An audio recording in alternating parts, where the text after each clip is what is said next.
And welcome back to Combat Sports Weekly. I'm Jorge Hernandez. And I'm Jody Escobar. We're here with our panel of guests where they're going to battle it out verbally and maybe spar a couple rounds after. I added that part, but they'll have 30 seconds to weigh in on the subject, and we'll give them one topic and we'll let them go at it. You guys been here before, you know the routine. Time for the round table.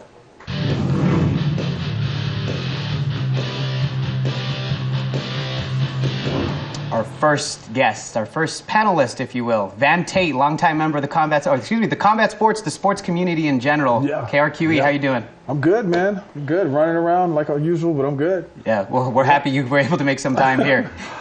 Thanks for having me. Yeah, of course. To his right, James Lindemuth, 6'10", the sports animal. When can people catch you? Every Thursday, 5:35 on 6'10", the sports animal, and we focus strictly on MMA and boxing, so tune in. And to the right, this guy's become a common person here at the show and here in the studio. Justin Goodrum of the Low Below. How you doing? Thanks for having me. Appreciate it. Of course. We're happy to tackle some of the biggest topics here with you guys. So let's go ahead and go with the first one. James, I'll start with you because you were at the fight. Josh Torres claimed the WBC USNBC title. It's more of a regional national champion, if you will. What do you think this victory does for his career? Well, I mean, it certainly moves his career along, as they discussed at the press conference, and in the ring afterward, they talked about the fact that there's a chance for him to be ranked now. There's unlimited possibilities. It opens a bunch of doors. I mean, and it really, really does. The management team that surrounds him, I think, does a very good job promoting him. So really, the sky's the limit. Now, the fight was a lot closer than I think some of his management team may have hoped. I think he thought he would have had a bit more of a dominant victory, but as both you and I discussed at the fights, it could have gone either way, really. Yeah, this guy that's fought nationally before, Justin. What do you think is on for him from here on out? He's fought for a couple of these regional titles.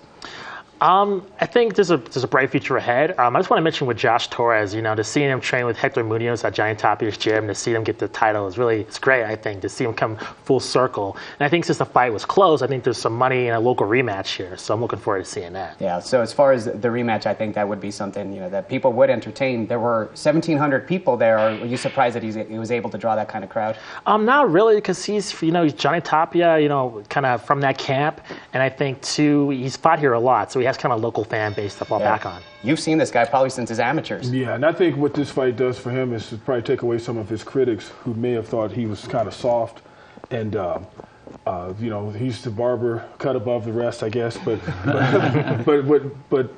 in his critics' eyes, now he can get some of that respect and move forward. And now maybe he was a little nervous against Ganoy because he was probably worried about the power. We all thought about the power of Ganoy and how he would handle that. And so he handled it. He stayed upright and he won the fight.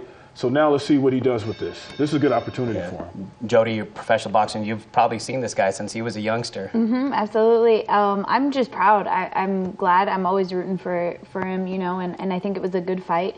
And like Tate said, it's cool to be able to silence critics, and say, hey, you know what, I was there. It wasn't some give me opponent. Even though it was in his hometown fighting for this title, it was cool that it was a super tough fight, and who cares that it was close? He came out with a win, and let's move forward. Yeah.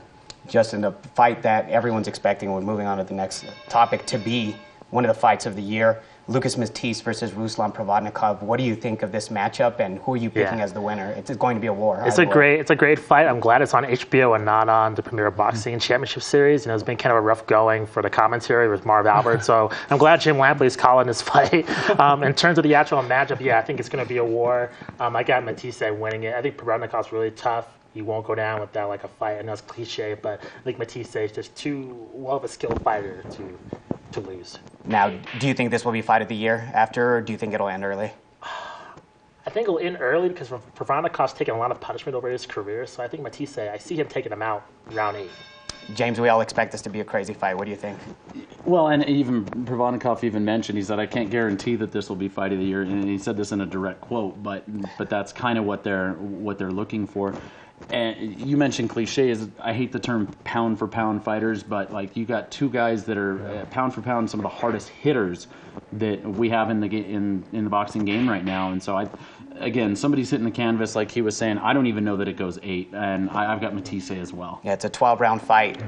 Van, does this spark I guess, your interest in watching these fights on HBO or ESPN or whatever it is instead of just the pay-per-views? Yeah, because you got two guys who you know you're going to get a battle. So that's no matter what, there's probably going to be a rematch.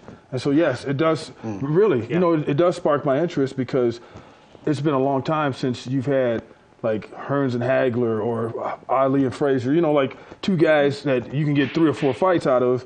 And you're going to go to all of them because they're battles. Ward comes to mind, and so I think this is one of those fights. Yeah, that's what I think. Yeah, Jody, the anticipation for fights like this. I mean, we see these where 2 power guys in MMA also come along. So when it comes to a big fight like this, I mean, what do you expect? Do you go in there hoping that it's fight of the year, or?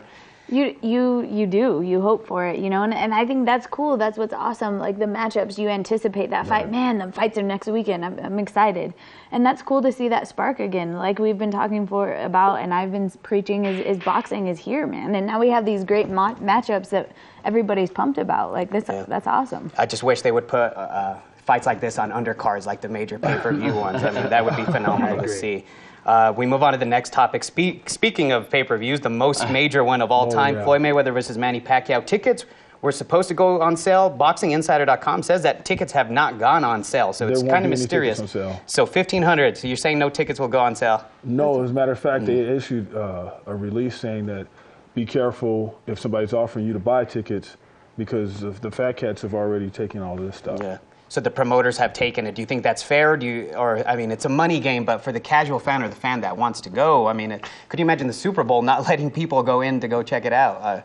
Yeah, I think it's unfortunate. That's what I think, because you're taking the people who've supported you over the years, and you're telling them, oh no, the fat cats, they're going to pay prime dollar for this. Bye, we'll see you later. Yeah. That's garbage. Yeah. But that's what we live in a society like that now, where the fat cats they think they could just keep stepping on people, you know, but at some point their shoe's just going to pop off and they're going to get toppled over. Now the Vegas hotels are sold out completely and the closed circuit tickets are said to be at $150. Would you go? I mean, absolutely, because I can't afford it. Even if tickets were on sale, I can't afford it. I have too many kids at home, obviously, to afford a ticket to a fight like that. Yeah. But what was the number that it took to put these 2 guys in the ring? $200 million. Yeah. Yep. You got to get there somehow. They're going to get that on buys, pay-per-view buys. But is it fair not to offer tickets to John Q. Public? No, it's not. Is it necessary business-wise? Absolutely. Yeah. You got to get to that number somehow, and you got to remain profitable. Yeah. See, I think that should be the absolute last resort, is to not offer tickets to the people who built you. The people built this. True. No, they put the bricks in. They've been begging for it. Yeah, they put brick by brick. They did this, and now. It's like, oh, the building is done. Bye, get out of here. Yeah, go ahead. We'll let you have some of her time. What are your thoughts? I was just agreeing with Van. And keep in mind, this is a Floyd Mayweather production. So he's a fat cat himself. So the deal with this fight happening in Vegas is because of Floyd Mayweather. If Pacquiao had his way and by Aram, this fight would be in a big stadium. But this is Pacquiao's show, and he wants it in Vegas. So. Why not Texas Stadium? Yeah, no, and it doesn't make sense. I mean, 1,500 tickets was supposed to be the cheapest, 7,500. Obviously, these are going to go for, you know, maybe even 6 figures, some of those, if they do resell them. So it's unbelievable. They better live up to it. Do you want it in Texas Stadium, though? I mean, like, if you were the guy who had the last seat up on the top row of where the air was coming in on you, and it's like, I think that's them down there. You know, you're squinting to see it. I would go just for the atmosphere, personally. No, I don't know, man. I wouldn't even be satisfied. If somebody bring up the fight, I might look at them like I was there, but I didn't see it. You know what I mean? That's true. You seem like that. We had a little bit of overtime here for you guys, but I want to thank you guys. Hopefully the fight does live up to the hype and live up to the amount of money that it's making and that they're charging for it. So love to have you guys back, but until next week, we'll catch you guys. Ball.